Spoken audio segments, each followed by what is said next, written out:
Hi parents, I'm Miss Friedgen and this is Advanced Acting and Directing. Welcome.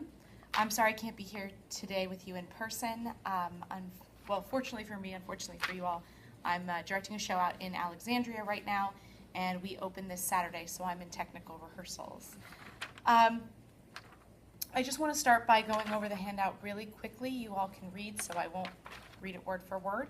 But basically, the purpose of this course is to give your students a better understanding of the acting process and the way that actors and directors prepare, communicate, and work together, collaborate to tell stories.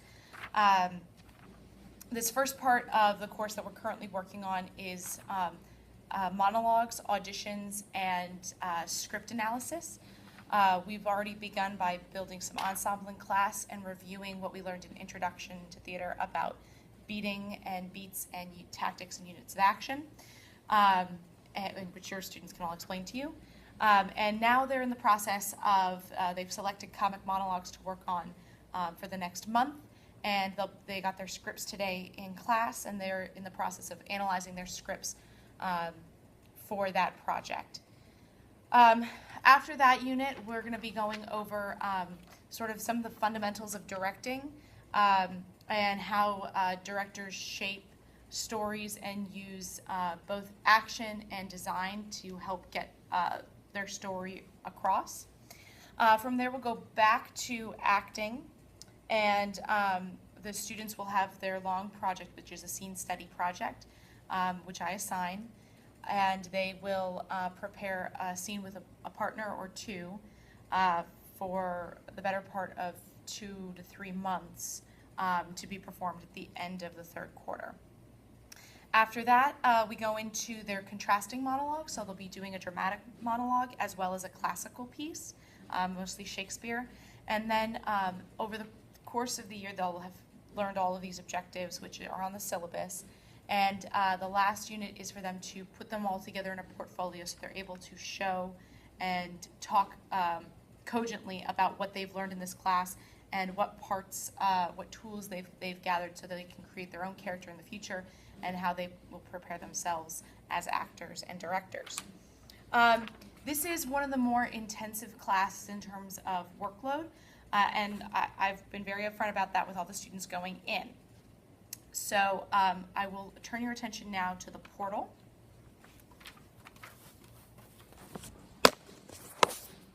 Which you can see on the board. At the beginning of each unit, I go ahead and upload all the assignments and major deadlines to the portal calendar. Now, I know this looks a little intense, but if you'll notice, if you look at the week of the 22nd, I have them working on their final draft of their script analysis paper every day. I'm sure they won't be doing that, but it pops up on their portal and prompts them if they haven't done it. So I'm hoping that they will be aware of things even if we don't meet in class that day, so they have a good overview of how to plan their lives. The other really important page on the portal is the resources page. I've gone ahead, this is just the folder section, but if you clicked under monologues, they would find all the options for their monologues, plus all the scripts that they'll need to work with. Acting Docs has some of the handouts that I've been passing out in class, and I go over this with them all whenever I hand something out where it can be found. The other important thing is my blog page. As part of this class and the portfolio development, students have to keep a journal. We do this electronically through WordPress, so each of them have their own blog. Like I said, this is my class blog, which summarizes things that we've gone over in class. It includes homework assignments as well as journal prompts for the students over the course of the year. And they are all following my blog, so if you go to my blog and you want to find your child, it's very easy. Most of them have their last name in the web address. So you can follow along with what they're learning this year. Now, the last website I want to direct your attention to is our club website, the gctheater.org website. It is not a requirement for students in this class to work on the extracurricular productions. However, they do receive significant extra credit for doing so, and some extra credit for going to see things. We do have 3 opportunities throughout the course of the year. We've already had auditions for our fall play, which some of your students are in, but we are still looking for tech crew, and those interviews come up this Thursday. Secondly, we have our 24-hour play festival, which my upper level classes are putting together a series of plays, and they need actors to be a part. Students who participate have to be free and available after school on February 13th, 2015, and all day February 14th, 2015, because that's when we do the performance. So they rehearse all day and all night, and they perform the following night. So that's a great opportunity. And the last thing I will talk to you about is the musical, which is going to be Hairspray, and auditions for that should be coming up in November. The other big highlights on this sheet is my late work policy. I don't accept late work with one exception. Each student was given in their syllabus a late assignment pass, which entitles them to a 1-week extension on any assignment.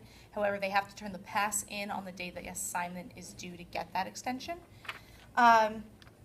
And I'm following the gradebook policy, which is pretty standard. I'm sure you've heard about it several times this evening, so I won't cover it. That's pretty much it. There's some information on extra credit opportunities. The other big thing is that the rehearsal load, especially for the scene project, does require students to rehearse outside of class. I've listed on here when I make my classroom available to students. Haven't had any problems in the past. It usually requires about 2 to 3 rehearsals outside of class before each showing, and we'll go over that when we get to that project in January. But that's pretty much it. If you ever need to reach me, the best way is email. My email is my last name, Friedgen, @olgchs.org. It's up in this top corner. I'm rarely in my office, so phone calls don't always get to me in a timely manner. So if you need an answer, email's the best way. And I hope you all come down to see Streetcar Named Desire. I'm giving students 10 points of extra credit for making the trek down there. All right, have a great night.